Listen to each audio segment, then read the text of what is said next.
평소 소통하기 어려웠던 다민족 사역을 소통하고 또 하나님의 소원인 237을 다민족국에 응답받아 나가는 데 있어서 어려움들이나 그로 인한 기도 제목들을 나누는 시간이 되었으면 합니다.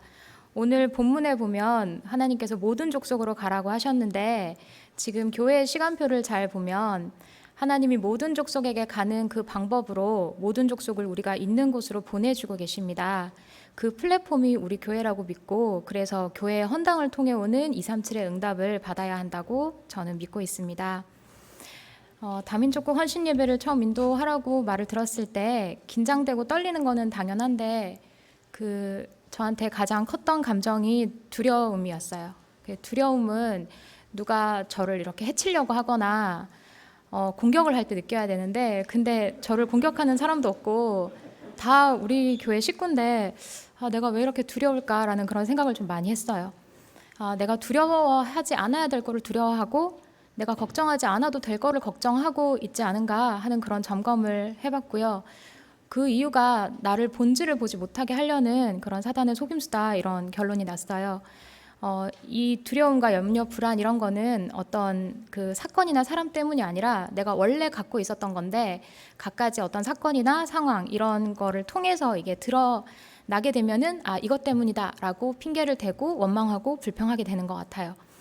우리가 이제 코로나를 겪었지만 마치 코로나처럼 코로나 이전에 사람들이 영적 문제 다 가지고 있었는데 그게 코로나로 인해서 우울증이나 자살이나 이런 뭐 여러 가지 그 사회 문제가 드러나잖아요. 그런데 이게 다 코로나 때문이다라고 세상 사람들은 얘기하고 있거든요. 그거하고 똑같이 내가 살고 있다 이런 게 발견이 되더라고요.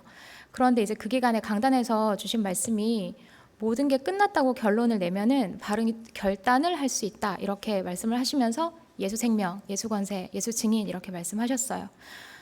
오늘 여러분들이 이 헌신 예배를 통해서 하나님 가장 원하시는 237의 언약을 잡으면 그 237 제자라고 제가 제목을 잡았거든요. 다민족 제자라고 그 제목을 잡았는데 그 제자의 언약을 품으면 사단한테는 되게 큰일 나는 일이니까 제게 이 예배가 두려움이 되도록 속였던 것 같아요. 그래서 오늘 인생의 근본 문제를 십자가에서 끝내신 예수 그리스도를 붙잡고 내 모든 두려움과 걱정과 불안과 염려를 끝을 내고 하나님이 가장 원하시는 것으로 편집되기로 결단 내리시는 시간 되시길 제가 기도하겠습니다. 다민족 사역을 제가 시작을 하고 얼마 안 돼서 몸이 상태가 좀 안 좋아서 좀 쉬어야 되는 그런 재정비해야 되는 상황이 있었어요. 그러고 이제 그 후에 회복하면서 2020년 작년이죠. 작년 1월, 2월 이렇게 되었는데 그 작년 1월에 우리 그 스티븐 안수 집사님 가정이 그 비자 문제가 생겨서 이제 출국을 해야 되는 상황이 왔었어요. 그 출국을 막으려고 모든 방법을 동원했어요. 할 수 있는 모든 걸 동원했어요. 근데 출국을 막을 방법이 없더라고요. 모든 방법을 다 썼는데 안 되니까 마음이 그때부터 좀 막막하고 답답해요.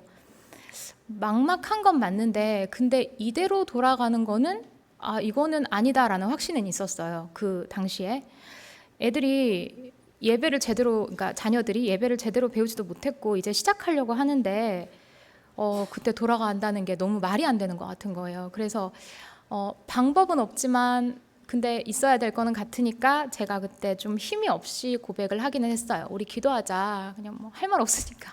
우리 이민국 같이 갔다가 돌아오는 길에 저희가 어깨가 이렇게 처져가지고 이렇게 서로 쳐다보면서 우리 기도하자 그랬거든요. 그렇게 끝나지 않을 거라고 확신은 했는데 근데 이제 3월 출국 날짜까지 나오는 거예요. 3월에 며칠 날 아빠가 먼저 출국하고 그 다음에 뭐 엄마가 출국하고 그런 얘기들이 나오는 거예요. 날짜까지 나오니까 제가 마음이 좀 조급해졌는데 근데 그러고 나서 2월에 코로나가 되게 심각해진 거예요. 그때 이제 처음 코로나가 터졌죠. 그러면서 이제 출국길이 막혀버렸어요. 제가 할 수 없는 방식으로 하나님 하시는 걸 우리가 한번 같이 봤거든요. 일시적으로 비자를 한번 연장을 해줬는데 일시적으로 연장을 해줬는데 그게 지금까지 지금 저기도 앉아 계신데 지금까지 연장이 된 거예요. 이게 1년이 넘었거든요. 그런데 이제 인민국에서 뭐라고 얘기하냐면 9월까지 연장을 해주겠다.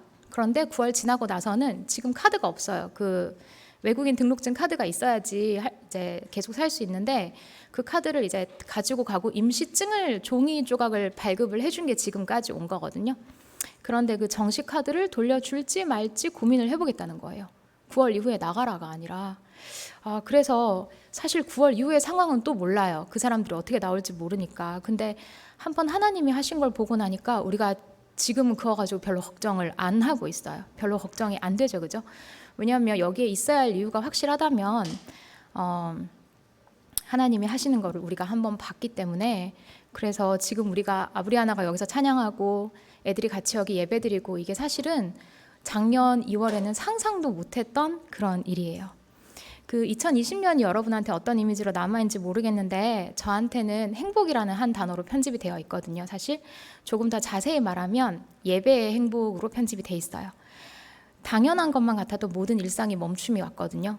그런데 할 수 있는 유일한 게 예배밖에 없었어요, 그 당시에. 그래서 학교도 못 가고 일도 제한적으로 해야 되는데 예배만큼은 우리가 기억나실 거예요. 시간별로 스케줄 다 짜가면서 언제 누가 가고 몇 시에 누가 가고 이걸 정해서 온전히 예배 중심의 삶을 살 수 있었던 시간이었어요. 한 해가 지나고 나서 돌아보니까 남는 게 어떻게 대면 예배를 드릴까, 어떻게 지교회를 진행할까, 어떻게 개인 양육을 만나서 할까, 이거를 고민하고 진행했던 그 흔적들만 남아 있더라고요. 그러고 나서 보니까 한 해 동안 강단의 메시지 제목에서 행복이란 단어가 엄청 많이 나왔던 거 기억하실 거예요. 행복. 그 제목에 계속 행복이 나왔었거든요. 사람들은 코로나 때문에 너무 힘들어 하는데 우리는 하나님의 사람에게 진짜 행복이란 무엇인지 깨닫는 시간이 우리에게 그때 주어졌었다고 생각해요. 예배만 드렸는데 할 수 있는 게 없어서 말씀에 집중을 아주 조금 했는데, 근데 하나님이 원하시는 것으로 교회가 점점 편집되어 가고 있다는 것을 볼 수 있었어요. 원래는 우리가 예배 통해서 힘을 얻고 그 힘으로 다른 거 했거든요. 그러니까 예배로 주일날 교회 와서 예배로 행복해지면 이제 살만하니까 그 힘 가지고 세상 가서 세상 거 했어요. 그러기 좀 바빴어요. 그러니까 하나님이 깊은 응답을 주실 리가 없고 주실 이유도 없는 거예요, 사실. 그런데 아무 데도 못 가게 하시고 아무것도 못 하게 하시고 가둬놓고 예배만으로 집중시킨 2020년이었어요. 하나님이 취미가 나빠서 그러신 게 아니라 시대가 그만큼 시급해졌다라는 거를 저는 느꼈거든요. 그러니까 시대가 그런 시대가 된 거니까 우리가 빨리 시대를 보는 눈이 열려야 될 것 같아요. 그래서 오늘 다민족 헌신 예배를 하면서, 다민족 랩넌트 대회를 하면서 외부 강사님도 오셨을 때도 우리가 그런 면들을 좀 많이 보는 시간이었던 것 같아요. 예배로 영적 서밋 되는 거 말고는 아무것도 이길 수 없는 그런 시대가 오고 있어요. 지금까지 우리가 대단하다고 여겼던 것들이 참 많은데 2020년에 코로나 지나면서 가치관 자체가 완전히 많이 바뀌었거든요. 이때까지 우리가 대단하다고 생각했던 것들, 그렇지 않은 것들이 굉장히 많잖아요. 특히 우리 다민족들한테 많은 사건이 있었는데 그 모든 응답들이 다 교회하고 연결돼서 온 응답들이 많아서 제가 오늘은 우리 교회를 통해서 받은 다민족의 응답 부분을 중심으로 보고를 드리고자 합니다. 작년에 4월쯤에 저희 다민족 식구 중에 한 분이 돌아가셨어요. 뺑소니 사고로 그때 돌아가셨는데 우리 교회에 자주 출석은 하지 못했지만 조 목사님 그 당시에 통해서 복음을 받은 친구였는데 좀 안타깝죠. 그때 이제 케냐 커뮤니티에서 장례식을 준비를 하면서 코로나 때문에 장례가 굉장히 많이 밀리고 지연이 되면서 모임을 굉장히 여러 번 했었어요. 장례식 하기 전까지. 그러면서 그 모임 때마다 우리 교회에서 목사님들 가시고 이제 저도 같이 가서 통역하면서 예배를 인도해주고 장례식을 도와줬던 거 아마 기억하실 거예요. 당시에 그 기간 동안에 교회에 오는 다민족들만 20명 가까이 됐었어요. 그러니까 우리 셔틀 운행하는 것도 벅찰 만큼 왔었고 또 와서 은혜도 받고 이제 감사하게도 이제 장례식도 은혜 가운데 잘 마무리가 되었어요. 장례식이 끝나고 나니까 이 친구들이 하나도 남아있지가 않은 거예요. 그 20명씩 오던 친구들이.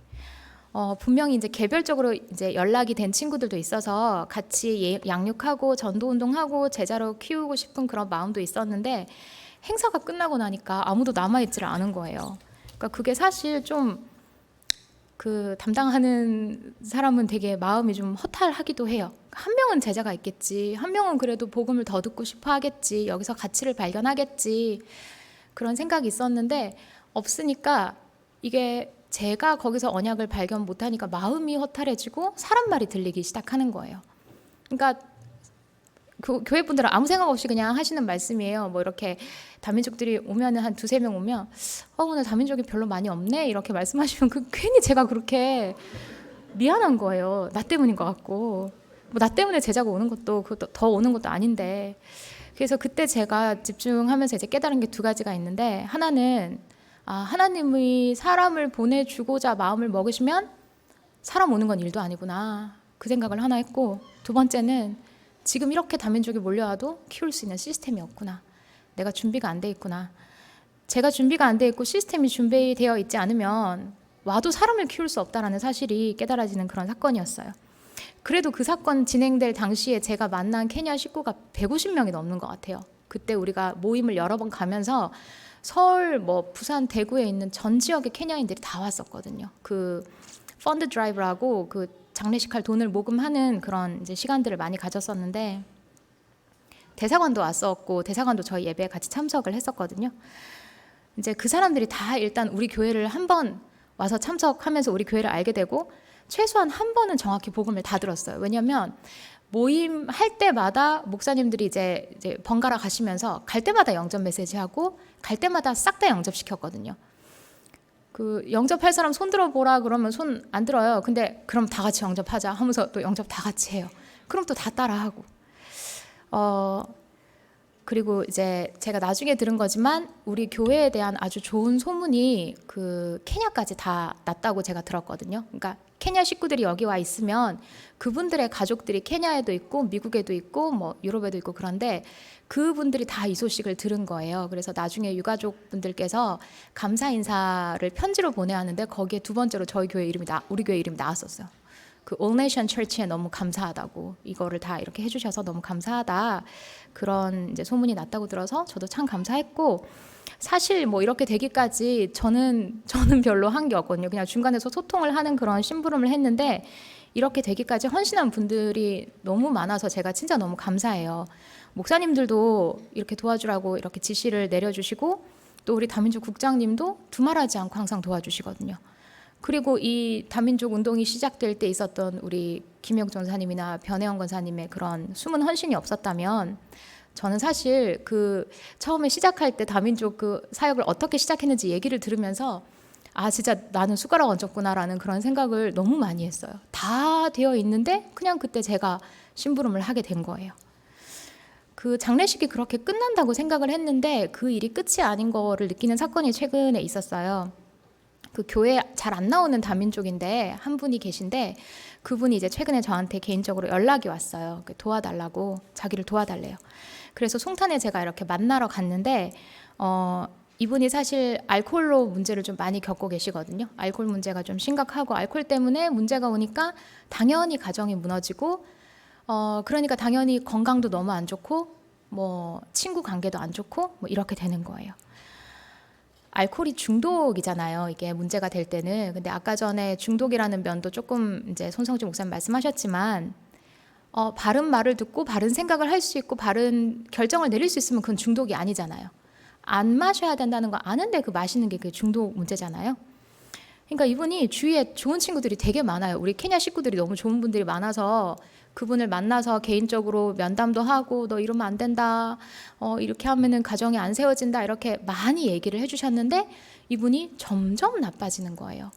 그러니까 당연한 얘기지만 이제 사람들이 다 포기를 하고 다 그냥 내버려 두는 거예요. 그냥 그렇게 살도록. 당연한 얘기죠. 근데 이분이 저한테 연락을 와서 뭐라고 하냐면, 제가 만났는데 처음에는 뭐 이렇게 다른 얘기 하시다가 저 만났을 때도 술이 좀 취해 있었거든요, 많이. 이분이 하시는 말이 되게 의미 있었어요. 자기는 그때 장례식장에서 느꼈대요. 교회가 이런 곳이구나. 교회는 끝까지 사람 살리고 도와주는 곳이구나. 나는 그걸 느꼈다. 다 안 도와줘도 교회는 끝까지 사람 살리고 도와주지 않냐. 그러니까 나를 도와줘야 된다. 다민족 교회는 내 교회니까 우리 교회에서는 나를 도와줘야 한다. 그렇게 얘기를 하더라고요.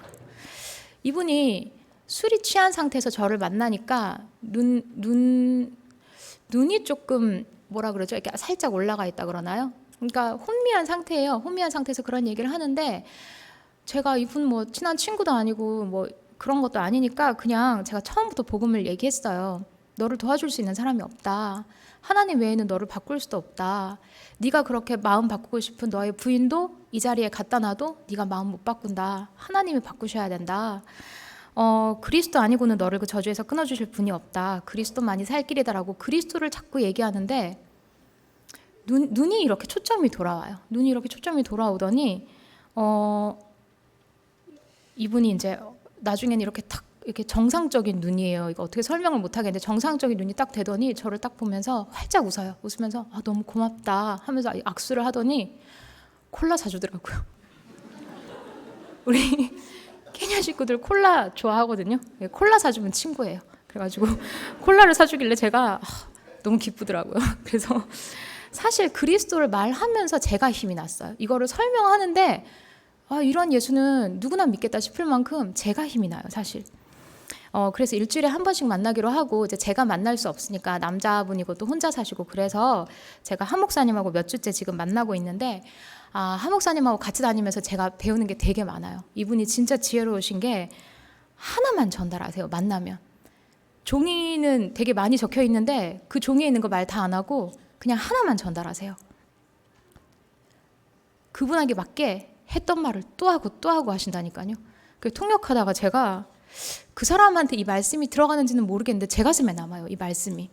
그래서 일단 그 말씀이 정확히 선포되고 있다는 거에 너무 감사해요. 이분이 나을지 안 나을지는 모르겠지만 이분이 가끔 이제 엉뚱한 얘기도 되게 많이 하시는데 의미 있는 말도 되게 많이 해요. 지난번에 이렇게 갔는데 자기들 문화에 의하면 집에 왔으면 밥을 먹어야 된다 해가지고 우리 한 목사님이 안 좋아하시는 걸 차려주셨는데 우리 한 목사님이 사명 가지고 끝까지 다 드시더라고요. 그거를 저는 남겼어요. 그런데 이제 그 밥 먹으면서 그분이 뭐라고 하냐면 영어로 우리가 who knows라는 표현이 있거든요. who knows 하면 누가 알아, 누가 알겠어, 이렇게 될지 누가 알아, 이런 표현인데 이분이 그 표현을 막 써가면서 하는 말이 자기를 잘 도와주면 자기가 누굴 데려올지 누가 아냐고, 내가 교회에 사람 누구 데려갈지 누가 아냐고, 누가 알아, 이러면서 계속 그러니까 자기를 도와줘야 된다는 거예요. 안 포기할 건데 본인이 자꾸 포기할 것 같은지 그렇게 얘기를 하더라고요. 그래서 제가 알겠다고 몇 번 얘기하냐고 막 그렇게 얘기했거든요. 실제로 이분 사촌이 지금 어디지? 어느 그 기름 많이 나는 어떤 지역에 죄송합니다. 어제 지역 이름이 생각이 안 나요. 그 지역에 있는데 이제 그 사촌분이 전도 운동을 배우러 가고 싶다 그렇게 얘기를 했대요. 그래서 이제 제가 그분하고 이제 1대1로 컨택을 해서 제가 그랬어요. 그런 식으로 말하고 한국에 와서 돈 벌고 가는 사람 너무 많다. 그럴 거면 안 와도 된다. 제가 그랬어요. 우리는 돈 내고 훈련 받아야 되고 돈 주지 않는다. 근데 정확하게 전도운동 배우고 싶으면은 돈 내고 훈련 받으러 올 생각을 해라 그랬는데 본인이 생계 알아서 할 테니까 받아달라고 하더라고요. 그래서 제가 그러면은 이제 나중에 상황이 될 때 얘기해보자 하면서 그 당장에 들어오기 지금 어려운 상황이라서 기도하면서 상황을 보면서 이제 연락은 계속 지속을 하고 있어요. 그래서 제가 느낀 게 교회가 마음 다해서 도와준 한 번의 그 일이 절대 헛일이 아니구나. 우리 교회가 끝까지 복음 가지고 사람 살리는 곳임을 알고 또 이렇게 찾아오는 사람이 반드시 있겠구나라는 그런 생각을 해요. 그래서 이제 교회 목사님과 중직자 성도분들한테 참 드리고 싶은 말씀이 항상 다민족이라 그러면 주저없이 헌신해 주시잖아요. 제가 그 부분에 정말 항상 너무 감사하다고 말씀드리고 싶었어요. 작년 여름에 저희 남편이 이제 출장을 자주 가잖아요. 그 출장을 갔다가 돌아오면은 격리를 해야 되는데 그 당시에는 한 집에서 격리를 할 수가 없어서 제가 집을 비워주고 나가야 되는 상황이 됐었어요. 제가 그때 송탄에 당시에 휘트니가 있을 때여서 휘트니 성도의 집에서 2주간 머물게 됐거든요. 제가 2주간 머물면서 봤던 게 뭐냐면 송탄은 외국인들이 많이 사는 동네가 아니라 그냥 외국이다라는 생각이 드는 거예요. 나가면 다 제가 외국인 같이 그렇게 다녀야 되고 다민족하고 TCK가 많다 정도가 아니라 방치되어 있는 TCK가 넘쳐나요. 진짜 넘쳐나요, 거기는. 그래서 제가 일단 우리 식구들하고 예배를 좀 지속해야 되겠다 그런 생각을 해서 휘튼이랑 거의 매일 사모를 하고 매일 예배하고 EBS 교제를 그때 이제 매일매일 해서 2주 만에 이제 끝을 냈어요. 그러고 나니까 휘트니가 말씀 대하는 게 좀 달라지더라고요. 이분이 처음에는 그냥 하자니까 했는데 중간에 가면서 본인 정체성에 대해서 진짜 생각을 하기 시작한 거예요. 하나님 자녀라는 그 정체성에 대해서. 그때부터 훈련 가자 그러면 그때 이제 따라가던 그 시절이었고, 전도 선교 얘기하면 진지하게 듣던 그때였거든요. 그런데 이제 잠시 현실을 보고 내린 결정이 되게 컸어요. 제가 그 부분이 참 지금도 안타까운데, 임신한 상태인데 남편이 현실적인 얘기를 하니까 본인도 이제 남편 얘기를 듣다가 보니까 이제 본인도 겁이 나잖아요. 그러니까 말을 안 하고 혼자 이민국에 갔다가 그 주에 바로 출국 그 결정을 당해가지고 그 주에 바로 출국했어요. 저는 이 부분에 대해서만큼은 진짜 우리 다민족들한테 말씀드리고 싶은 게, 뭔가 결정을 내리기 전에 목회자하고 상담을 하고 기도를 부탁을 반드시 해야 되는 것 같아요. 이게 말씀을 듣고 꼭 질문을 하고 강단 통해서 답을 얻고 이거를 결정을 내려야지, 현실 보고 내린 급한 결정은 반드시 말씀의 길을 가지 못하게 해요. 항상 그랬던 것 같아요. 물론 휘트니가 여기서 아기 낳고 살면은 되게 힘들었겠죠. 근데 말씀이 맞다고 결론 내리고 하는 일에는 하나님이 어떻게 결정을 내리실지 모르는 일이거든요. 그래서 다민족들이 저한테 가끔 나 이렇게 하기로 했어, 저렇게 하기로 했어 그러면 제가 물어봐요. 강단 들어봤어? 그거 가지고 질문해봤어? 그래서 강단에서 뭐라고 답이 나왔어? 물어보면 거의 대부분 강단을 그 질문 가지고 들어본 적이 없어요. 그러면 그냥 강단 가지고 다시 한번 들어보고 그러고 나서 얘기하자, 그렇게 얘기를 하게 됐던 것 같아요. 그 2주 동안 제가 그 송탄에 있으면서, 그 2주가 상당히 중요한 기간이었는데, 그때 이제 아브리아나랑 엘라 엠마 자매들도 제가 매일 만났거든요. 그때 수업도 많이 취소가 되고 그래서 그냥 제가 낮부터 애들하고 시간을 많이 보냈던 것 같아요. 낮에 가서 예배하고 같이 놀고 간식도 같이 먹고 그걸 매일 하는데 애들한테 상당히 많은 변화가 있었어요. 어제 집중 때도 그랬지만 애들은 진짜 하루하루 좀 다를 수 있거든요. 한 달 다를 수 있고. 그때 제가 매일 예배에 힘을 좀 느꼈는데, 매일 예배라고 하지만은 그 매일 예배가 우리가 지금 지교회 가서 하는 20분이나 30분짜리 예배가 아니고 사실 1시간 넘게 예배를 드렸어요. 매일매일. 왜냐면은 얘네가 그때 이제 찬송가도 잘 모르고 성경을 찾는 법도 모르고, 성경이 사실 되게 어렵잖아요. 그 말들이 하였다 하라 이렇게 나오잖아요. 막 3번씩 동사가. 그러니까 애들이 이거를 잘 이해를 못해서 찬송가도 한 번 예배할 때 4곡 5곡씩 부르고, 성경도 아이들이 직접 읽었어요. 좀 어렵지만 직접 읽고 한 구절 한 구절 의미를 같이 파악하면서 포럼하는데 너무너무 잘 배우는 거예요. 그러니까 늘 이야기로만 모세가 이랬다 요셉이 이랬다 하다가 애들이 실제로 성경에 그게 나와 있는 걸 보니까 이게 이제 실제 인간으로 느껴지기 시작하는 거예요. 이게 정말로 있었던 일이구나. 요셉이 형들을 보고 들어가서 숨을 곳을 찾아서 숨어서 울었다. 되게 인간 같잖아요. 그죠? 이게 얘기들이. 그러니까 애들이 훨씬 빨리 배우고, 게다가 제가 송탄에서 수요금요 예배를 오게 되니까 애들도 같이 수요금요 예배를 오는 거예요. 그래서 그 2주가 지나고도 애들이 같이 한동안 왔었거든요. 그러니까 그 기회에 아이들이 예배의 진정한 즐거움을 파악했다 그러면 조금 거짓말이겠지만, 예배 가는 것이 즐거울 수 있구나. 예배 자리에 갔는데 편안하구나. 이거를 좀 느꼈던 것 같아요. 저는 사실 그 결정을 내렸던 게 돈이 제일 컸어요. 바깥에 나가서 호텔에 2주 격리하면 수백씩 들거든요. 그런데 송탄에 친구 집에 있으면 조금만 내도 되니까 이게 더 합리적인 결정이겠다 생각해서 내렸는데, 지금은 하나님이 얘네들한테 예배를 가르치기 위해서 저를 송탄에 2주간 두셨다는 게 1000번 만번 믿어져요. 게다가 그 기간에 이제 송탄에서 제가 아이린 집사를 처음 만났었거든요. 저녁에 같이 저녁 식사 파티한다고 만났었는데, 제가 이제 교회에 초대하면서 그랬어요. 우리 교회는 성경적 전도운동 하는 교단이고 치유교육 전도하는 교회고 복음 대통령을 키워낼 교회다. 나는 거기서 우리 랩넌트 사역하고 있다. 그런데 당신이 국제교육을 석사까지 지금 전공하고 우리 교회를 온다고 하니까 나는 하나님이 만나게 하셨다고 믿는다. 그랬더니 보통은 너무 좋은 얘기 이렇게 웃고 넘어가는 분들도 많은데, 이분은 너무 자연스럽게 인정을 하는 거예요. 그렇다고. 그러면서 이제 오산으로 이사까지 오고 카일라가 지금 어린이집에서 급속 성장을 좀 하고 있어요. 사실 어린이집이 없었다면 이게 이렇게까지 가능했겠나 싶을 만큼 너무 소중한 어린이집이거든요. 그러니까 선생님들이 좀 상식 이상의 어떤 헌신을 좀 해주고 계세요. 제가 그 부분도 참 감사한데, 우리 TCK 얘기를 좀 하자면, 지금은 TCK들이 다 개인 양육 아니면 지교회 이렇게 다 연결이 다 돼 있는데, 그 응답의 시작점에 있었던 일이 이제 TCK 성경학교예요. 아까 영상을 같이 보셨지만, 작년에 제가 아이들하고 매일 예배하고, 그 다음에 주말에는 뭐 성원이를 저희 집에 불러서 3-4시간씩 그냥 같이 있었어요. 그러니까 뭘 해도 그냥 나랑 같이 있어라 해서 뭐 만들어도 먹고, 뭐 예배도 하고, 뭐 여러 가지를 했는데, 어느 순간쯤 되니까 얘네를 예배로 다 한번 모아야 되겠는데 어떻게 해야 될지를 모르겠는 거예요. 그래가지고 고민하고 있었는데 마침 성경학교를 하라는 말씀이 떨어져서 제가 이제 준비를 하게 되었어요.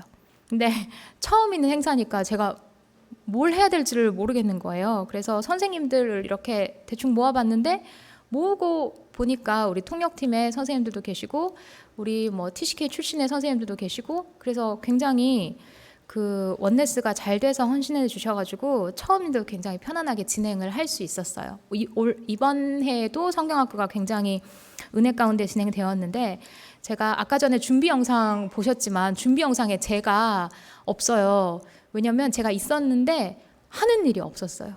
저는 다니면서 선생님들 하는 거 찍기 바빴고, 딱 오니까 우리 청년들이랑 우리 집사님들이랑 다 하나 돼가지고 할 일을 각자 찾아서 하기 시작하는데, 너무 행복하다라는 생각이 드는 거야. 선생님들이 이렇게 해주시니까 나는 진짜 하는 게 없구나 해가지고 제가 그 영상을 막 찍고 다녔었는데, 교사분들의 헌신이 정말 빛을 발하던 순간이었고요. 작년에 한 번 성경학교 했는데 그 이후에 온 응답이 굉장히 커요. 제일 먼저 그때 이제 처음 만났던 애들이 데이빗하고 데니엘이에요. 우리 학원사님, 하승학 원사님하고 마리오 집사님 그 자녀들인데, 얘네들이 그때 교회에 와서 뭐 성경학교 참여한 게 거의 처음이었을 거예요. 그때를 시작으로 제가 아이들 개인 양육을 들어갔어요.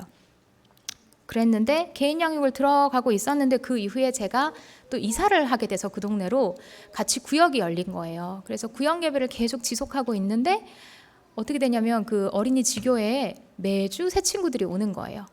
매주 새 친구들이 오면은 말씀을 전하면 또 다 영접을 해요.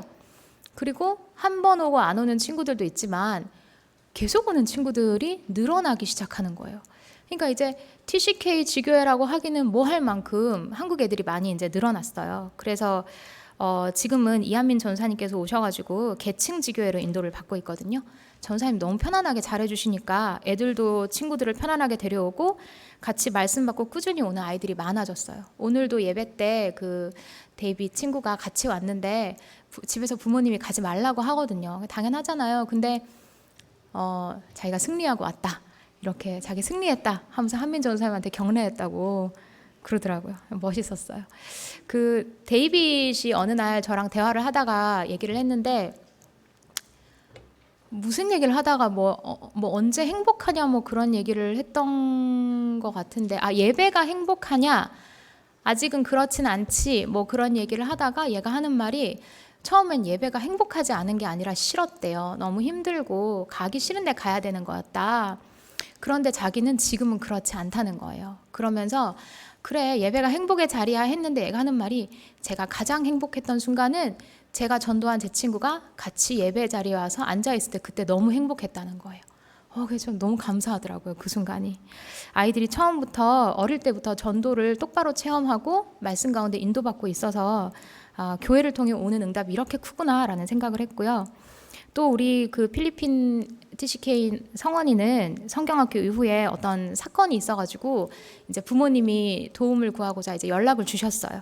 그래서 이제 아버지 영접하시고, 어머니는 부모 역할에 대한 어떤 조언을 얻기 위해서 우리 김성미 집사님하고 저하고 셋이서 미술 상담 활용한 만남을 진행했었는데, 그때 진짜 큰 도움이 돼서 저한테도 큰 도움이 좀 됐었거든요. 그래서 부모님들이 교회는 안 오시는데 교회에 대한 마음은 일단 활짝 열려 있으세요. 제가 전화해서 뭐 한다 그러면 그냥 바로 보내주세요.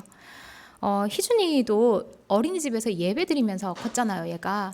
그러니까 어린이집을 졸업하고 학교를 갔는데 돌봄으로 연결이 안 되다 보니까 얘가 집에서 줌으로 학교 하지, 뭐 예배도 코로나 때문에 못 가게 하지. 그러니까 너무 이 교회가 그리웠던 거예요. 그래서 어느 날은 교회 가게 해달라고 막 울었대요. 그래서 이제 부모님이 한번 보내주시고 그랬는데 성원이는 일단 돌봄에 연결이 되어 있어서 너무 또 안정적으로 성장을 하고 있고요. 올해는 성경학교가 조금 그래도 부흥했어요. 작년에 6명이었는데 올해는 8명이 참가를 했고 교사는 9명이 참가를 했습니다. 지나고 나면 이 아이들이 어떻게 쓰임 받을지가 사실 너무 기대가 되고 있어요. 어릴 때 복음 들은 것도 소중한데 아이들이 또 특별히 TCK잖아요. 하나님이 따로 쓰시려고 다민족의 모습으로 부르셨어요. 지금은 외모가 다르다는 점이 좀 힘들 수도 있는데 사실 저는 그렇게 생각 안 하거든요. 류 목사님이 가끔 메시지에서 TCK의 강점 하면서 세계화, 언어 뭐 이런 거 얘기하시잖아요. 저는 외모가 빠졌다고 생각해요. 우리 아이들 외모가 가면 갈수록 너무 준수해지고 출중해지고 그러고 있거든요. 아까 사진에 아브리아나 보셨죠? 진짜 외모가 뛰어나요. 어딜 가도 사실 이상하지 않은 외모예요, 우리 아이들이. 그러니까 이상하다는 게 어떤 거냐면 제가 아브리한테도 얘기를 했는데 아브리아나가 아프리카에 있으면 아프리카 사람 같거든요. 근데 미국 가 있으면 미국 사람 같아요. 얘가 유럽 가 있으면 그냥 유럽 사람 같아요. 별로 이렇게 이질감이 없어요. 근데 제가 입을 떼는 순간 한국 사람 같아요. 그래서 제가 아브리한테 너는 세계 어디를 가도 괜찮다. 아무도 너를 이상하게 보지 않겠다. 너는 세계화가 진짜 잘 되어 있구나. 그런 얘기를 했었어요. 우리 애들이 말씀을 진짜 순수하게 받는데 제가 어느 날 우리 TCK한테 그랬어요. 너는 만민을 살리기 위해서 하나님이 한국에 부르셨다. 너는 한국 사람들도 복음을 전해서 살리는 너는 다민족 선교사다. 그렇게 얘기를 했어요. 근데 커서 그렇게 될 거라고 말을 안 하고 너는 그거다라고 얘기를 제가 정의를 내렸거든요. 그랬더니 다음날 얘가 학교에 가서 그 말씀대로 말씀을 전한 거예요. 사단의 자녀, 뭐 하나님 자녀 이렇게 얘기 다 한 거예요. 친구가 안 믿었대요. 그런 게 어딨냐 그러면서 갔다는 거예요. 그래가지고 얘가 다음날 저를 만났는데 저한테 와가지고 이거 어떻게 된 건지 설명하라는 거예요. 선생님 분명히 한국 사람들도 전도가 된다고 했는데 안 된다. 이거 어떻게 할 거냐고. 그래서 제가 그랬어요. 말씀을 전하는 것까지가 너의 임무고 말씀을 믿게 하는 건 하나님이 하시는 거다. 그렇다고 또 아무한테나 아무 때나 전하는 게 아니라 친구들을 두고 기도하다 보면은 이 말씀을 전해야겠다라고 생각이 드는 타이밍이 온다. 그 시간표를 우리가 기다리는 거다. 이렇게 말을 해줬던 기억이 나요. 그러니까 아이들은 말씀 떨어지면 바로 이렇게 실행을 할 줄 알더라고요. 우리 아이들이 진짜 전도하고 싶어 해요. 그래서 전도자라고 하면 되게 기분 좋아해요. 그거를. 그 이후로는 힘든 애들을 잘 봤다가 저한테 얘기를 막 해줘요. 오늘 친구가 이랬어요, 저랬어요. 근데 좀 심각한 애들이 많긴 많더라고요. TCK들도 그렇지만 일반 이제 한국 아이들 중에도 뭐 3학년인데 이렇게 후드티 탁 이렇게 머리에 덮어 쓰고 뒤로 제끼고 앉아서 선생님이 뭐라고 말하면 책상 엎고 나가고 이런 케이스들이 진짜로 많더라고요. 그러니까 애들이 알아요. 저 친구가 복음이 필요하구나 하는 거를 알고 저한테 이제 얘기를 해줘요. 우리 송탄에 초등학교 다니는 아이들은 송신초등학교를 다니고 있어요. 여기는 다민족들이 한국 아이들보다 압도적으로 더 많은 편이거든요. 그런데 이제 부모님들이 거의 맞벌이를 하시다 보니까 이 친구들이 거의 방치가 많이 돼 있어서 이제 그 근처에 있던 근처에 어떤 교회가 이 친구들을 마치면 차로 실어다가 날라서 자기 교회에 데려가서 놀이도 하고 예배도 하고 그래요. 근데 이제 차로 실어 나르면 그냥 애들이 다 타요. 그 차를. 그래가지고 이제 저희 친구들도 엘라 엠마랑 이제 아브리도 같이 한번 갔었는데 거기서 이렇게 예배를 하다가 질문을 했대요. 어떻게 하면 구원받을까요? 뭐 이렇게 얘기했는데 우리 아브리 하나가 손을 들고 예수 그리스도를 믿음으로 구원을 받는다라고 했더니 틀렸어.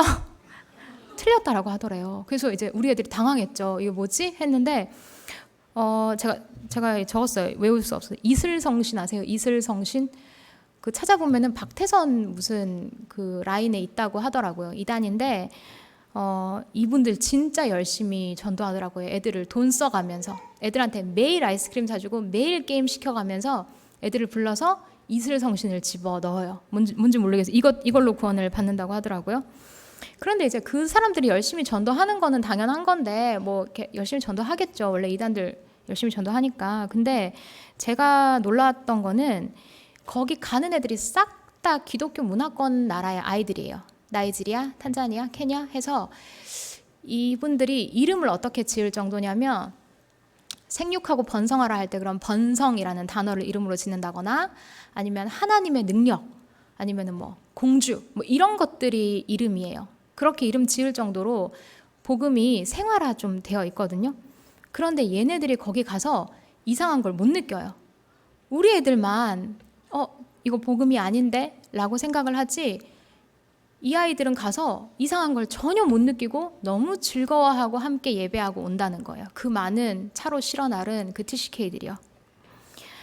나중에 이제 얘네들이 안타까우니까 친구들한테 그랬대요. 차 타러 간 친구들한테 불러가지고 야 가지마, 야 거기 이상해 가지마 그랬더니 이 친구들이 에이 설마 이상하겠어 거기가 하면서 그냥 가더라는 거예요. 그래서 제가 그냥 너가 말해도 가면은 그냥 굳이 따라다니면서 말하지는 말아라 한번 얘기했으니까 진짜 복음을 하나도 모르고 있는 기독교 배경의 TCK들이 수두룩해요. 좌우 분간을 못하는 백성들이 많다는 말이 이 말인 것 같아요. 그걸 보면서 우리 애들은 다행이다 이게 아니라 하나님이 얼마나 애타게 우리 아이들을 복음 성공자 엘리트 대통령으로 키우고 계실지 생각하면은 한 명도 대충 여길 수가 없어요. 여기 쓰임 받고 심부름 하는 게 진짜 너무나도 감사한 일이라고 생각이 들었어요. 올해 원단 메시지에서 237 치유 서밋 말씀하시면서 보좌의 능력으로 시공간을 초월하는 기도가 아니면 237에 그리스도의 빛을 비출 수 없다 이런 얘기를 하셨어요. 그러면서 5천 종족 얘기가 나왔잖아요. 그 5천 종족 얘기하시면서 류 목사님이 뭐 주술로 뭐 통하고 그런 얘기 하실 때 좀 멀게 느껴졌어요. 사실 5천 종족을 만나본 적이 없다 이렇게 생각을 했는데 당장 우리 눈앞에 안 보이니까요. 근데 그 와중에 이제 우리 다민족 중에 한 분이 이런 얘기를 하더라고요. 자기 가문에 질병이 너무 많대요. 다 아프대요. 다 아픈데 멀쩡하게 건강하던 사람도 자기 가문에 들어오면은 아프다는 거예요. 그리고 애를 낳으면 애들이 혼미하다는 거예요. 그 혼미하다라는 말이 자기들도 어떻게 표현해야 될지 몰라서 혼미하다라고 하는데 이렇게 이제 아무것도 안 하고 가만히 있대요.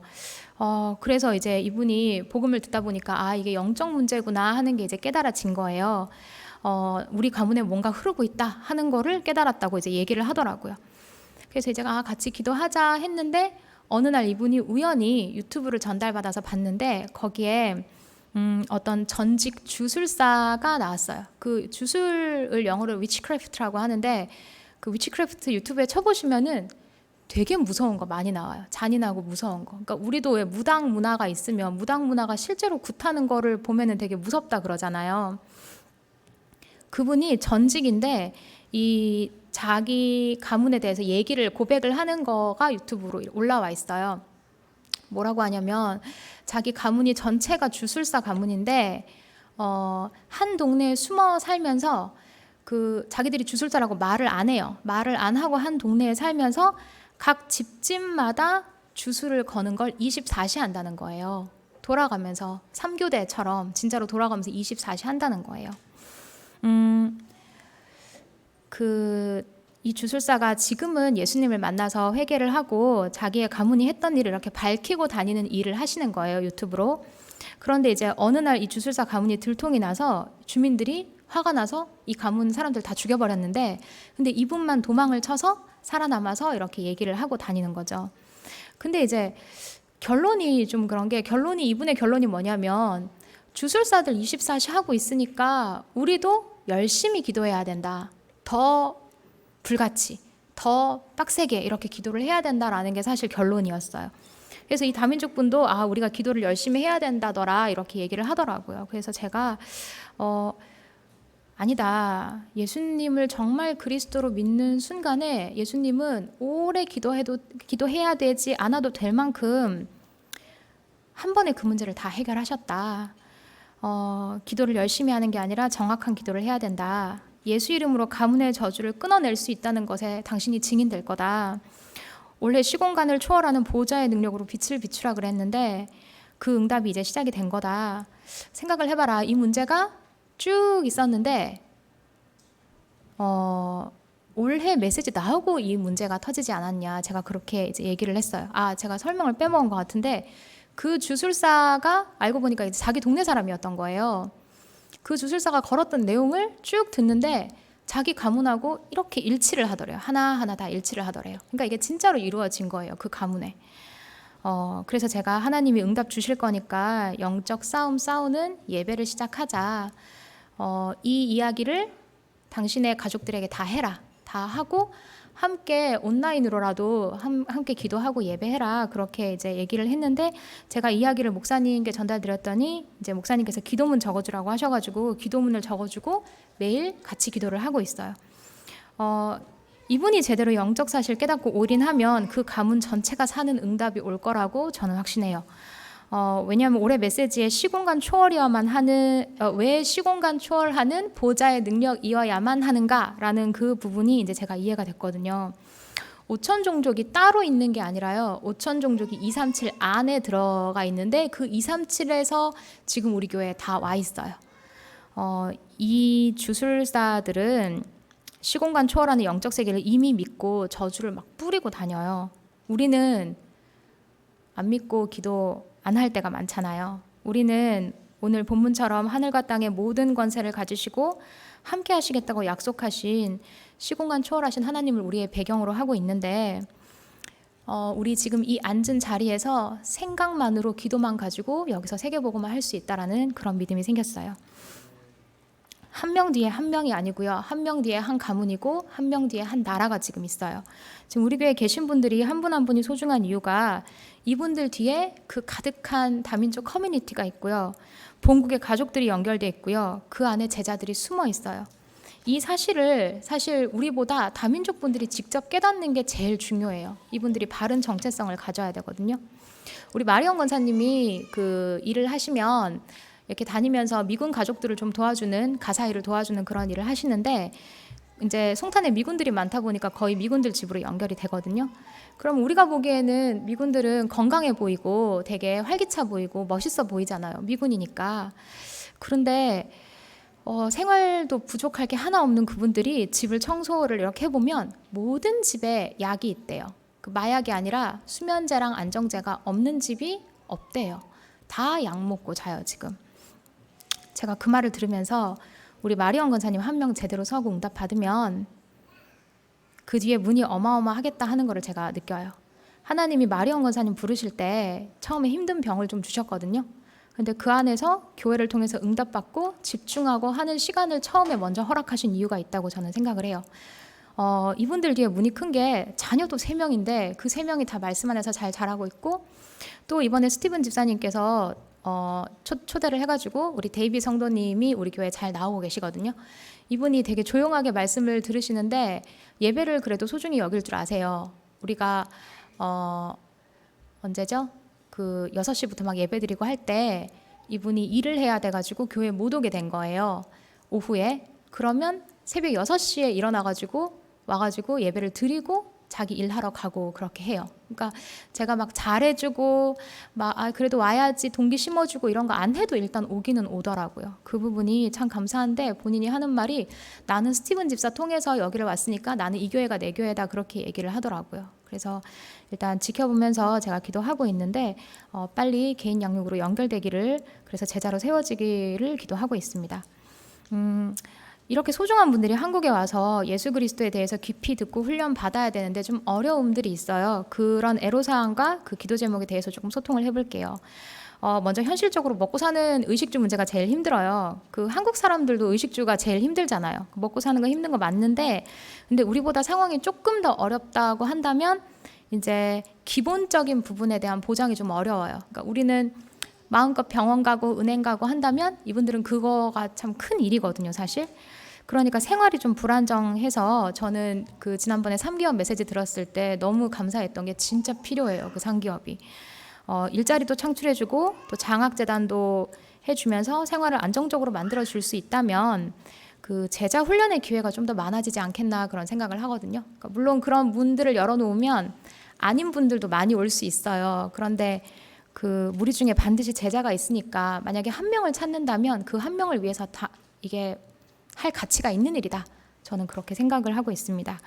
그 예를 들어서 휘튼이나 화데사 같은 친구들은 우리 교회 너무 좋아해요. 여기서 훈련받는 것도 너무 좋아했는데 당연히 돌아올 수 있다라고 장담하고 갔는데 지금 못 오고 있는 상황이거든요. 비자 문제가 제일 크고요. 이런 일을 해결해 줄 수 있는 기업이 생기면 일단 불필요한데 에너지를 안 써도 되잖아요.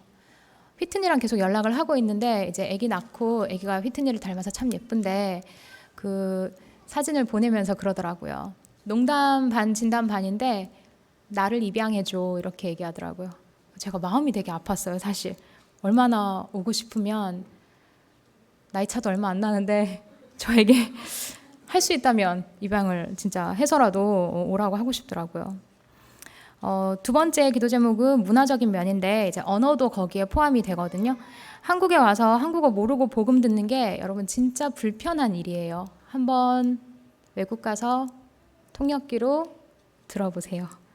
다른 거는 뭐 시장 가서 물건 사고 이런 건 괜찮아요. 숫자 이렇게 손가락으로 할 수 있거든요. 그런데 복음을 일단 그 통역을 거쳐 들으면 영적으로 잘할 수 있는 이 힘 부분에서 굉장히 부족한 게 사실이에요. 이게 저가 통역을 하면서도 느껴요. 우리 통역팀이 많이 헌신을 또 같이 해주고 계셔서 너무 감사한데 일단 다민족 사역자가 세워지는 게 제일 뭐 좋겠고 거기다가 지금 와 있는 다민족들이 한국어에 관심이 되게 많아요. 이분들이 한국어를 능통하게 배워서 체계적으로 배워가지고 하이 레벨에 올라가서 막 이렇게 유창하게 하는 것도 바람직하겠지만 한국어로 복음을 다이렉트로 들을 수 있다면 그게 진짜 최고라고 저는 생각을 하거든요. 가끔 저한테 영어를 어떻게 잘하게 됐냐라고 물어보시는 분들 계신데 방금 어머님들 눈이 반짝했습니다. 제가 항상 뭐라고 얘기하냐면 영어를 통역하다 배웠다 이렇게 말씀을 드려요. 그러니까 제가 영어를 되게 못했는데 좋아는 했죠. 좋아는 했는데 이렇게 막 스피킹을 막 할 만큼은 아니었는데 대학교 때 통역을 시작하면서 잘 하게 됐기 때문에 그랬다라고 얘기를 했는데 제가 잘못 얘기한 것 같아요. 통역이 아니라 말씀 전하다가 잘하게 된 것 같아요. 우리 목사님께서 집중 호흡 기도 얘기하시면서 호흡이 아니라 말씀이다 그러잖아요. 그러니까 통역도 마찬가지인 것 같아요. 영어 공부도 제가 통역을 하다가 통역 때문에 잘하게 된 게 아니라 말씀 선포하다가 저한테 지혜가 임했다. 저는 그렇게 생각하거든요. 제가 지금 그 학업 캠프 때 아이들한테 영어 성경 외우기를 하고 있는데 제가 교재를 이렇게 준비를 했는데 이게 되게 부끄러울 만큼 애들이 빨리 외워서 추가 교재를 준비해야 되나? 그런 생각을 할 정도로 네 아이들은 싫어하겠지만 애들이 진짜 빨리 외우고 있어요. 어머님들 얘가 이거를 많이 외워서 영어를 잘하게 되겠다라고 생각하지 마시고 말씀이 우리 애들한테 들어가고 있다는 거에 기뻐하셨으면 좋겠어요. 그 복음 안에 진짜 다 있다라는 거에 그 확신이 있고요. 그래서 이제 지금 한국어 교실 관련해서는 관련된 권사님하고 우리 사모님하고 계속 논의를 거쳐서 이달 안에 보고를 올리고 내달에는 진행이 될 수 있도록 준비를 해보도록 하겠으니 많은 기도를 부탁드립니다.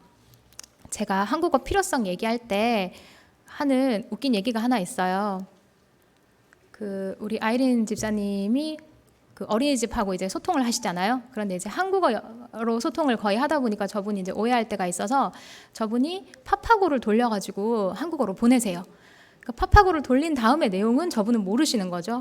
그렇게 했는데 하루는 너무 이 오는 길이 늦어져가지고 버스가 막힌 거예요. 그래서 이분이 너무 늦을 것 같다. 저 지금 교통체증에 갇혀 있어요를 아마 돌렸나 봐요. 그런데 여러분 그 traffic이라는 단어에 K를 하나 붙이시면 인신매매가 돼요. 그래서 파파고가 지혜롭게 이걸 어떻게 했냐면 저 지금 인신매매에 휘말려 늦을 것 같습니다. 이렇게 온 거예요. 우리 교사분 깜짝 놀라셔서 저한테 연락 오시고 제가 그걸 보는 순간 이게 트래픽이구나 잘못됐구나 해가지고 전화를 했더니 다행히도 버스 안에 갇혀 있더라고요. 그래서 진짜 필요하다. 버스 때문에 늦는다라고 말을 할 수는 있어야 되잖아요. 그죠? 우리 또 TCK 중에 하나가 진짜 저는 너무 재밌었는데 그 TCK 중에 하나가 저한테 이렇게 묻는 거예요. 얘네들이 교회 어르신들한테 관심이 참 많아요. 이분은 뭐 남편분이 누구세요? 이분은 자녀가 누구세요? 이렇게 매칭하고 이러거든요. 그런데 교회 오면 부끄러우니까 말을 잘 못해요, 얘네들이. 근데 이제 하루는 묻는 거예요. 누구누구 집사님은 결혼하셨어요? 그래서 아니야, 그분은 결혼하신 분이 아니라 아직 미혼, 제가 뭐라고 했냐? 아니야, 그분은 혼자 사는 분이야. 이렇게 얘기를 했어요. 그랬더니 얘가 씩 웃으면서 외동? 이게 미혼이라는 말을 모르니까 아, 혼자면 외동이다라고 이게 인식이 들어가 있더라고요. 재밌어요. TCK 사역하면 이런 재밌는 얘기들이 참 많아요. 그 세 번째로 기도해 주실 게 TCK 인재학교 미션홈에 관해 기도를 해주셔야 되겠는데요. 담임 목사님께서 늘 하시는 말씀이 TCK는 나이에 매이지 말아야 한다. 인재학교와 미션홈은 어차피 가치관은 하나다. 이렇게 말씀을 하셨어요.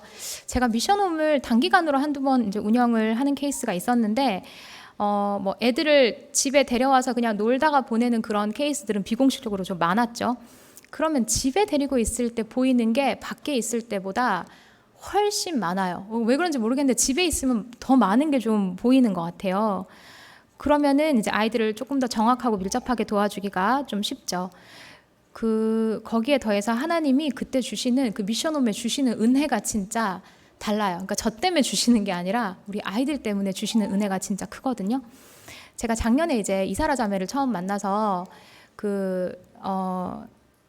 처음 만났는데 이 친구도 이제 TCK죠. 근데 새해 맞이하는 그때 이제 데리고 한동안 살았었는데 그때 하나님이 많은 만남을 여시는 거를 제가 봤어요.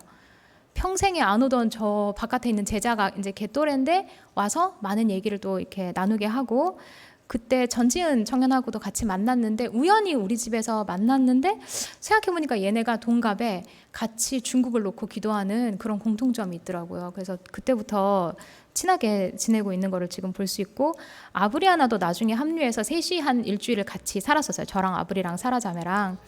그때 같이 온라인으로나 이렇게 예배를 드리잖아요. 그러면은 너무 신기했던 게 미션홈에서 저희가 한 대화 내용이나 그냥 지나가면서 한 대화 내용에 대한 답 혹은 관련된 말씀이 예배 때마다 나오는 거예요.